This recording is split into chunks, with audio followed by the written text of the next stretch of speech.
કેમ છો મિત્રો? આજે હું તમને રાશન કાર્ડમાં કેવાયસી કરવું હોય એ કેવી રીતે કરવાનું હું તમને આજે બતાવું. તમારા ફોનથી ઘર બેઠા તમે રાશન કાર્ડમાં કેવાયસી કરી શકો છો. ચાલો તો આપણે ચાલુ કરીએ.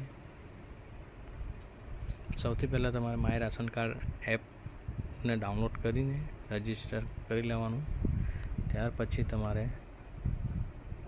અહીંયા લોગિન કરવાનું રહેશે તમારા નંબરથી.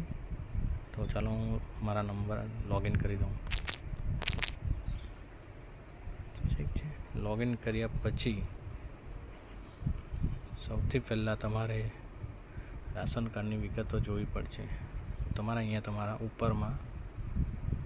ઉપર તમારે રાશન કાર્ડનો નંબર લખી દેવાનો છે. ત્યારબાદ અહીંયા જે કેપ્ચા જે નંબર છે એ અહીંયા તમારે લખી દેવાનો છે. ચાલો તો અહીંયા નંબર લખી દઈએ આપણે.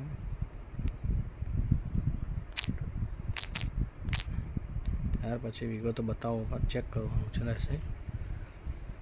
પછી અહીંયા તમારા રાશન કાર્ડનો નંબર બતાવશે.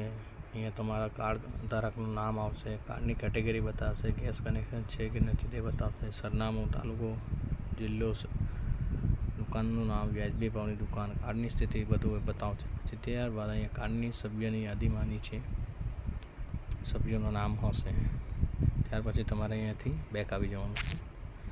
બેક આવીને પછી તમારે અહીંયા આધાર કેવાયસી પર ક્લિક કરવાનું રહેશે. ક્લિક કરી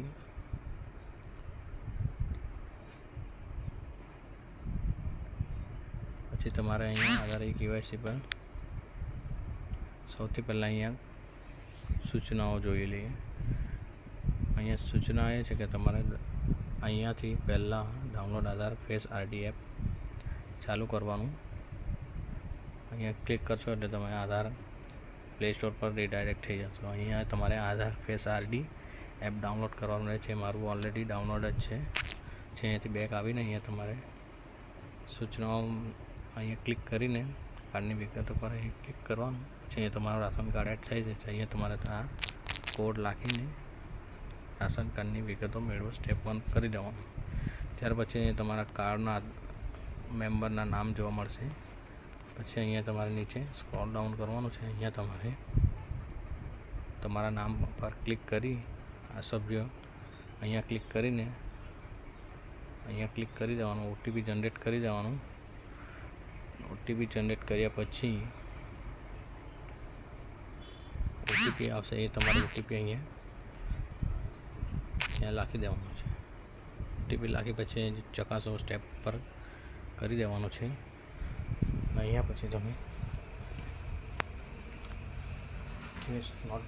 પછી તમારા એપમાં આ રીતે આવી જશે. પછી તમારે અહીંયાથી લિંક કરી પ્રોસેસ કરી દેવાનું રહેશે. ઓકે મિત્રો.